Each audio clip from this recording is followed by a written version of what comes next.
நிறைய பேருக்கு எந்த படிப்பை எடுத்து படிக்கிறது, +2க்கு அப்புறம் என்ன படிக்கிறதுங்கிறது நிறைய பேர் குழப்பம் வரும். பொதுவாக தெரிஞ்சுங்க, நீங்கள் எந்த படிப்பு படித்தோம், நீங்கள் வெளியே வந்து கம்ப்யூட்டரை பற்றி கற்றுக்கிட்டு நீங்கள் வேலை பார்த்துடலாம். அது யார் வேணால் கற்றுக்கலாம். நான் ஆரம்பத்தில் சொல்லிட்டு இருக்கேன். சப்போஸ் இந்தியாவிலேருந்து வெளிநாட்டுக்கு சில கண்ட்ரிக்கு மூவ் ஆகிறீங்க அப்படிங்கிறப்ப அவங்களுக்கு விசா சிஸ்டம் இருக்குது. விசாவில் வந்து உங்களோட குவாலிஃபிகேஷன் கேட்பாங்க. நீங்கள் என்ன படிச்சிருக்கீங்க, அந்த டிகிரி வந்து அவங்க நாட்டோட சிஸ்டத்தோட கம்பேர் பண்ணும்.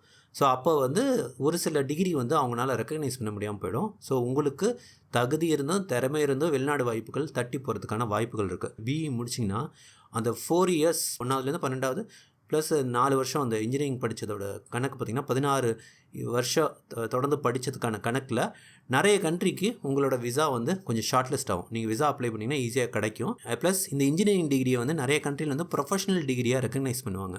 ஸோ அதனாலேயே உங்களுக்கு சில விசா ஸ்டேட்டஸ் ஈஸியாக கிடைக்கும். ஸோ இதை தெரிஞ்சுங்க, ஏன் வந்து இன்ஜினியரிங் வந்து ரொம்ப முக்கியம்.